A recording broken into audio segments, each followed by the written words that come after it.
Hello friends. Welcome back to my channel. आज हम बात करने वाले हैं काफी पावरफुल एंटीबायोटिक के बारे में, लिनेजोलाइड। ये वीडियो स्पेशली उनके लिए है जो फार्माकोलॉजी या फार्मा इंडस्ट्री में है या students preparing for medical exams. तो चलिए बिना किसी देरी के शुरू करते हैं। लिनेजोलाइड एक सिंथेटिक एंटीबायोटिक है और ये पहला ड्रग है ऑक्साजोलिडिनोन क्लास का। इसका यूज होता है मेथिसिलिन रेजिस्टेंट इन्फेक्शंस में, मल्टी रेजिस्टेंट बैक्टीरियल इन्फेक्शंस में इनका यूज होता है, जैसे कि स्ट्रेप्टोकोकस और मेथिसिलिन रेजिस्टेंट स्टेफाइलोकोकस ऑरियस में। सो सिंथेटिक एंटीबायोटिक है, फर्स्ट ड्रग है ऑक्साजोलिडिनोन क्लास के। यूज कहाँ होगा? मल्टी रेजिस्टेंट बैक्टीरियल इन्फेक्शंस में, एग्जाम्पल स्ट्रेप्टोकोकस और मेथिसिलिन रेजिस्टेंट स्टेफाइलोकोकस ऑरियस में। कैसे काम करते हैं? By inhibiting bacterial protein synthesis. How? By blocking the initiation of protein synthesis. So protein synthesis नहीं होगा, जिसकी वजह से आपका जो ड्रग है वो बैक्टीरियल ग्रोथ को कंट्रोल कर पाएगा। Let's talk about the pharmacology. They are use for the treatment of bacterial infections. Susceptible strain जैसे कि vancomycin resistant bacteria, enterococcus faecium, staphylococcus aureus जो कि मेथिसिलिन रेजिस्टेंट होंगे। Susceptible strains streptococcus pneumoniae, streptococcus pyogenes, streptococcus agalactiae. Mainly ये gram positive के लिए active होते हैं, बट कुछ ग्राम नेगेटिव और एनारोबिक बैक्टीरिया के अगेंस्ट भी इनकी एक्टिविटी देखी गई है इन विट्रो स्टडीज के अकॉर्डिंग। स्पेक्ट्रम ऑफ एक्टिविटी की बात कर रहे हैं तो जैसा अभी डिस्कस किया, कुछ ग्राम नेगेटिव बैक्टीरिया के अगेंस्ट भी एक्टिव होते हैं, एनारोबिक बैक्टीरिया के अगेंस्ट भी एक्टिव होते हैं। काम कैसे करते हैं? प्रोटीन सिंथेसिस को इनहिबिट करते हैं। कहाँ बाइंड करेंगे? ये राइबोसोम 50S राइबोसोम की पी साइट पे बाइंड करेंगे। 50S सब यूनिट की पी साइट पे बाइंड करके ये प्रोटीन सिंथेसिस को इनहिबिट करेंगे। इनहिबिट करते हैं bacterial protein synthesis through a mechanism of action which is different from other anti bacterial agents. इसी वजह से क्रॉस रेजिस्टेंट जो होता है between linezolid and other class of antibiotics is unlikely.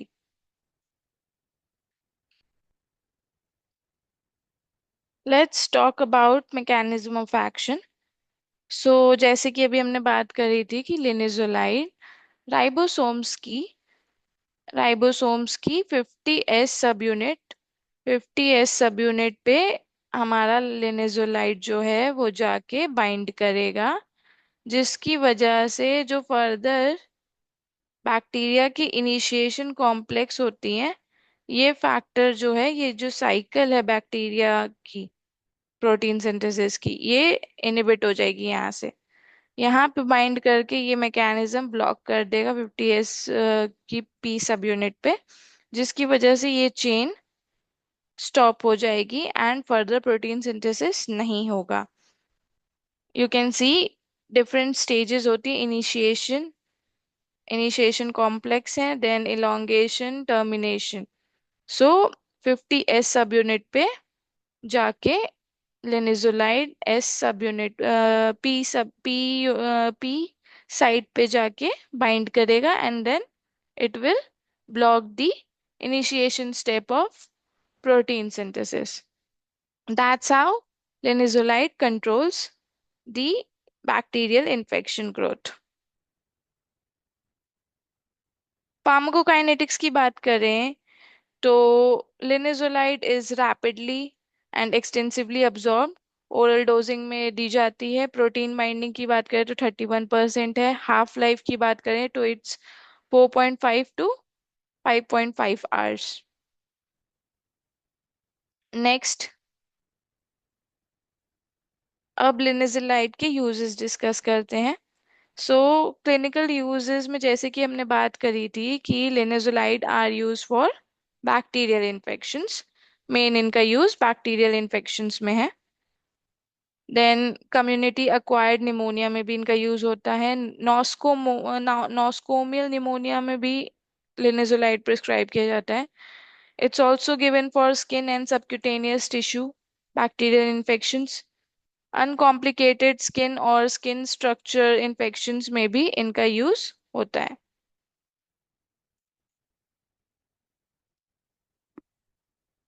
ये इन्फेक्शंस जनरली सीवियर या हॉस्पिटल एक्वायर्ड होते हैं, जहाँ पे रेजिस्टेंट स्ट्रेन्स कॉमन होते हैं। So linezolid is highly effective in such cases.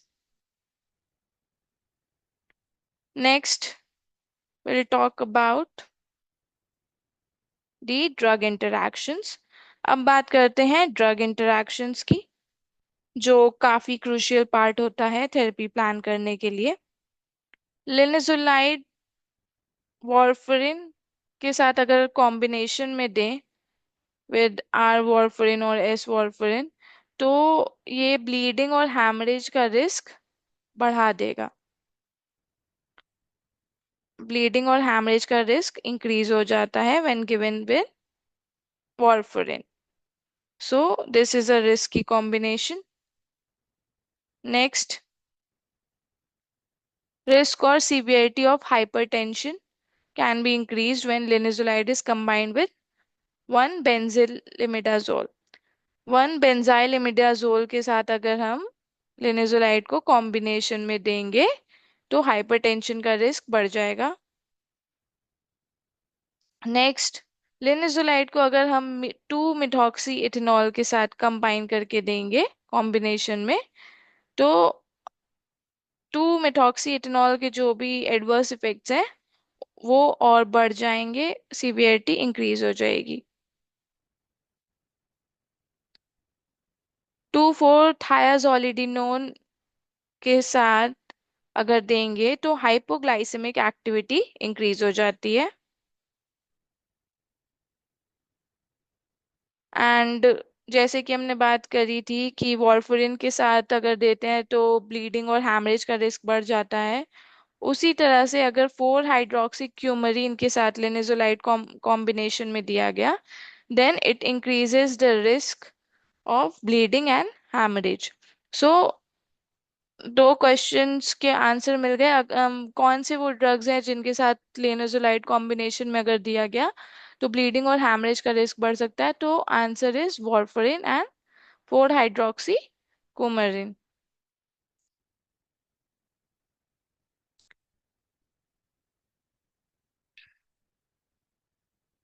4 methoxy amphetamine के साथ भी ये हाइपरटेंसिव एक्टिविटीज को इंक्रीज करते हैं। Let's talk about the food interactions. So tyramine containing food and supplements के साथ लेनेजोलाइड को नहीं लेना चाहिए। It can lead to drug toxicity, especially उन फूड्स के साथ जिनमें टायरामीन की अमाउंट हाई होती है, more than 100 mg। Tyramine containing foods कौन कौन से होते हैं? Cheese, red wine, flavour beans, pickled food, cured food and alcoholic beverages.